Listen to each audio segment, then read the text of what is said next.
It was midsummer 2005, and I was sitting outdoors on the back steps of my house chatting on the phone to a great friend of mine who lived in Oregon. It was late in the day, and my old spouse had just returned home from work. He was an electrician at one of the facilities in the region. He had passed past me while I was sitting there on the concrete stairs, and it had just starting to rain. I heard thunder in the background, so I questioned him, as he passed past me heading inside the home, if I would be okay talking on a cordless phone during a storm. He insisted I would be okay, so my companion and I continued talking while he walked into the home to change clothes. About 5 minutes later, I heard a loud crack, just as a lightning bolt emerged from the furious sky, striking my right arm. I felt the excruciating agony as the lightning traveled through my body, knocking me to the ground and leaving char marks on the concrete stairs where my feet were and where my rear end was on the steps. After going past me, it moved under the home and blew out the transformer that was just in front of the house, rendering the entire neighborhood with no electricity for nearly 4 hours. I remember being in shock, feeling really odd, feeling quite lost, very distant, shaking all over. I was sweating and sick in my stomach, and the agony in my arm and my chest was awful. I could not believe what had just transpired. I was on the ground and I felt my spirit lift up out of my body. I glided inside the home and I was gazing about. Everything seemed so odd. Nothing looked proper. Everything had a burned golden tint to it. Even the air had this tint. And then I saw the furniture in the home was not my furniture. I instantly looked at the lace curtains on the windows. They were not my curtains. I was beginning to feel afraid. There was no one in the home. Where did my hubby go? Where did my children go? I could not find anyone, and there was no power. The transformer had blown. However, I could hear what sounded like an old-time radio show playing. I wasn't floating anymore. I was walking. I strolled around the room seeking for whatever it was that was creating the sound, but I never could locate it. This may have just lasted for a handful of minutes, but time seemed to halt and objects looked to be moving in very slow motion. Then, I found myself entirely enfolded inside the most gorgeous fluffy pink and gold clouds. They were so beautiful. I was in amazement of such beauty, and I felt such a profound feeling of serenity and a sense of utter and full love. This love was identical to the love that I had felt in the past, back when the sun was shining many years ago. It was so large, so enormous, so comprehensive, and so profound. I had the sensation that every pore in my body was wide open, and I was taking in everything that was around me. I was simply soaking up all of this profound and wonderful love. I experienced a sense of being entire, whole, and welcomed in every way. I was completely unaware of what was taking place. I was making my way through these gorgeous clouds, and as I did so, it felt as though I was traveling laterally. There was no impression of climbing or descending at any point. I could sense this enormous presence all around me. It was such a loving presence that it poured love upon me and through me. I could feel it all around me. It was an unfathomable affection that beyond description. It was such a breathtaking scene. Even thinking about it now makes me want to cry. Then, 2 men sprang out of nowhere and stood facing me, one on each side. They appeared to be young males, perhaps in their 22nd or early 32nd at the most. They appeared to have blue eyes and blonde hair, and the clothes they wore was a beige or cream hue that resembled linen. They gave off the impression of being lighted, and their happiness appeared to seep out of every crevice of their bodies. There was a dazzling glow all around them. I noted that the linen material that they wore had a lot of intricate details, and that it was woven quite tightly yet was still very soft. I was able to make out the intricate weave pattern that the linen had. I am unable to explain why I thought it was significant, yet it stuck out in a very obvious way. When I initially saw these guys, I assumed they were angels, but after some time, I recognized who they were. These 2 guys were my younger brothers who had passed away when they were only infants. It was like we had not seen each other in a long time. It felt like a family gathering. They both had wonderful smiles, and they looked quite similar to my own father. I was sure that Dad would be quite proud of both of them. As they carried me down from the skies and into a gorgeous garden that was located to the left of a massive and lovely metropolis, I couldn't help but feel at rest. As I turned to look at my surroundings, I saw that the colors were extremely vivid and brilliant, and that the air was fresh and odorless. I thought I heard water moving, and I thought I heard birds chirping. It sounded like there was a creek nearby. There were flowers and trees, and the grass felt both refreshing and kind on my bare feet. I felt a lovely, velvety air brush my skin. As I stood in this gorgeous location, I became aware of a massive presence that was surrounding me and lovingly pouring itself into me. I was overcome with happiness, and all I could do to express it was to simply stand there in wonder of the love and beauty that around me. At this point, the news that I had passed away and was on my way to heaven was relayed to me by someone else. It was much like having information injected through you. It was presented as a straightforward truth. There was neither a sense of terror nor shock present. I had the impression that I was floating. I didn't resist it since it felt nice, therefore I didn't fight it. Then, as others came around me to lend their support, I was provided with a summary of my life. I was shown my whole life, including everything I had ever said or done, and it was all played back for me. It was very much like seeing a black and white movie that was being played on a reel. There was no emotion, and there was no judgment of any kind. Standing there before God in all of His beauty and perfection while we watch our lives pass in front of us, I realized that God does not judge us, rather, we judge ourselves. I came to this realization at that same moment. All that He did for me was love me while I was going through it. It was over in the blink of an eye, and nobody spoke a word the whole time.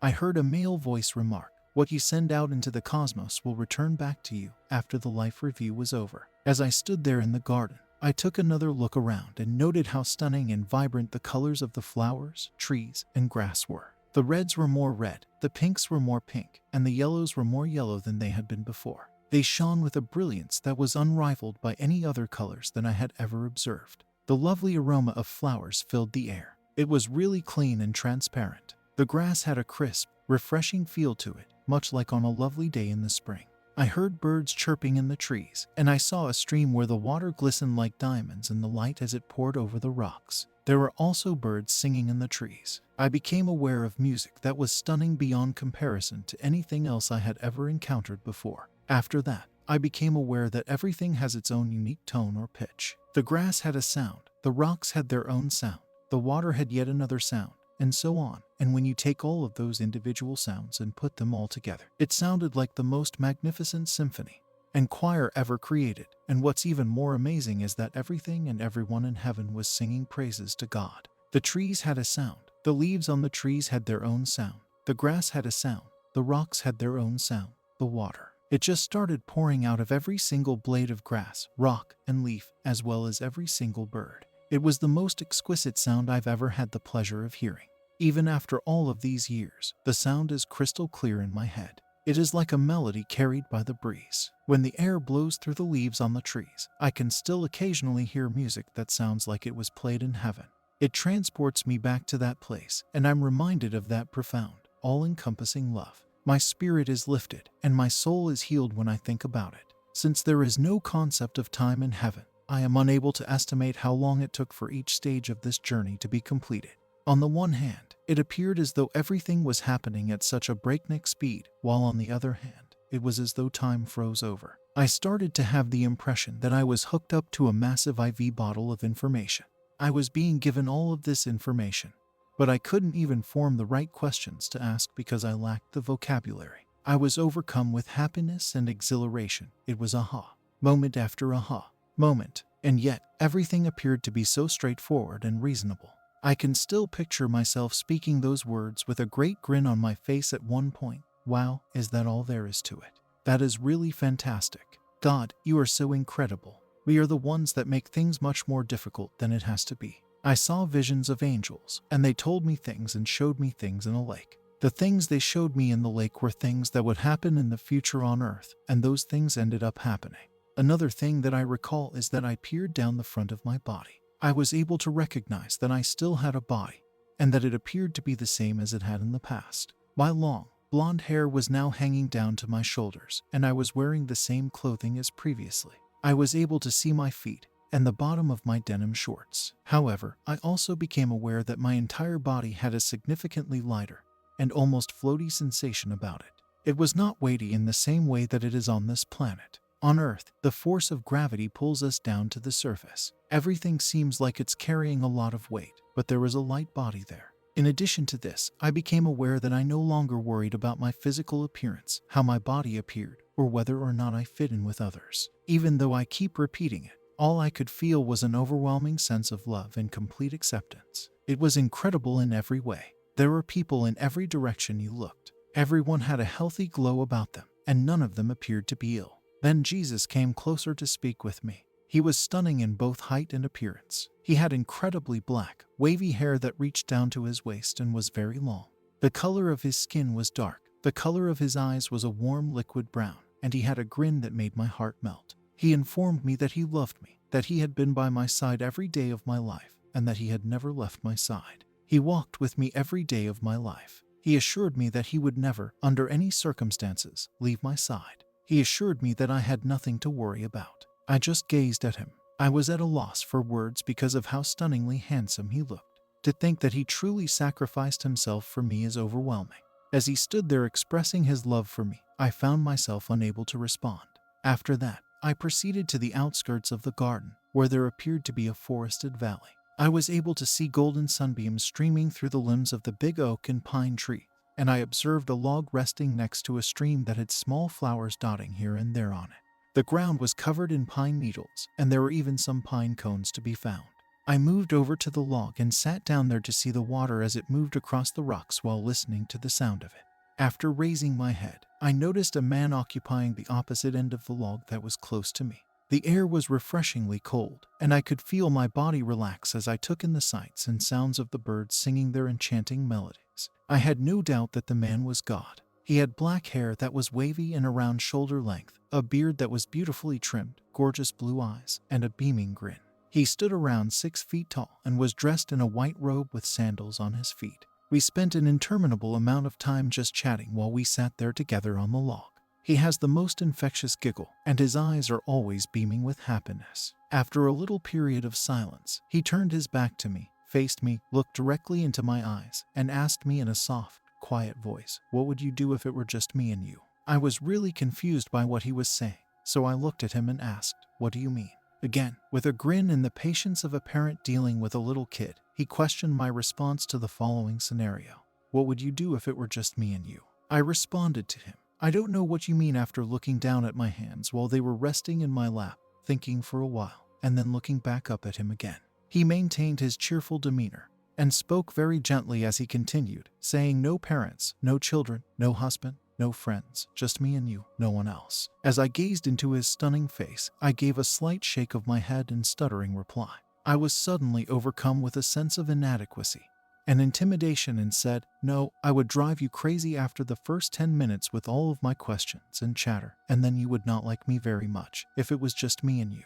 I felt like I was utterly unworthy of his presence. He merely grinned at me. He exemplified the qualities of patience and love, so soft, and gradually, the sensations I felt started to go away. After that, he stood up and indicated for me to come with him. We went for a little way, and then he showed me the entire universe with no one in it. There were no people, buildings, vehicles, animals, or trees, just swirling, rainbow-colored gases, shining diamond stars, and spinning planets. There was nothing else. It was very gorgeous, yet it appeared to cover such a large area. I had no idea that the cosmos actually occupied such a vast amount of space. It felt like just a fraction of a second had passed when he asked me once more, "What would you do if it were just me and you?" As we sat on the log by the stream, I was at a loss for the appropriate response to his inquiry, and Jesus waited for me to find the perfect words to speak.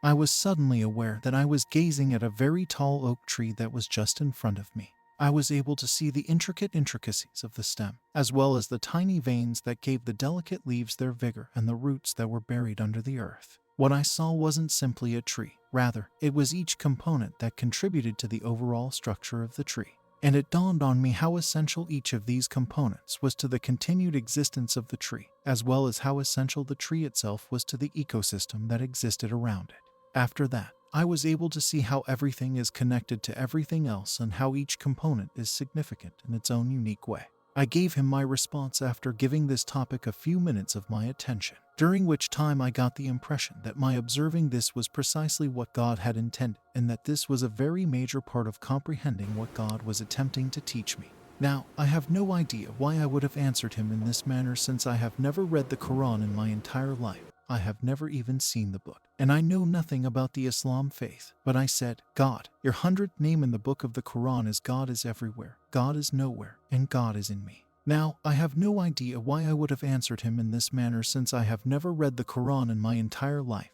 I have never even seen that he responded with, "Yeah, that's correct, that it is," followed by, I turned my attention back to the tree before returning it to my Creator, and remarking, God, you created this tree, and you are in this tree, thus, when I look at this tree, I see you. He gave me his gorgeous smile, turned his head to look at me, and then added, yes, and.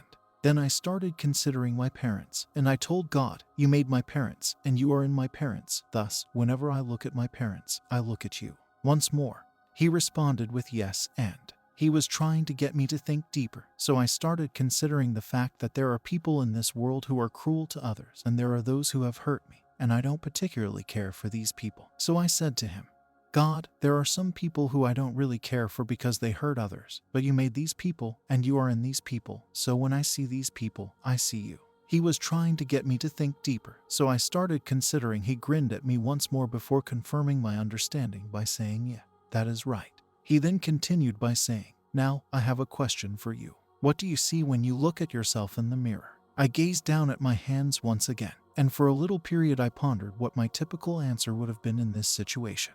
It would have been something along the lines of, I see me, no one remarkable, just me. But as soon as I gazed into his stunning eyes, those thoughts and sentiments vanished because of the profound love that could be seen in those eyes. After that, I addressed God by saying, God, you formed me, and you are in me, so when I look in the mirror, I see you. He responded by saying, yeah, that is correct. He gave off the impression of being really content, and his grin reached from ear to ear. I was entirely submerged in his love as he stared at me, and I could sense his happiness and his profound love engulfing me as they encircled me. This seemed like a really huge deal to me. I was able to sense the magnitude of this insight, and I could really feel it whirling about in both my head and my heart. It is much easier for me to recognize the beauty that God has created in people who are all around me, but it is much more challenging for me to see the beauty that God has created in myself.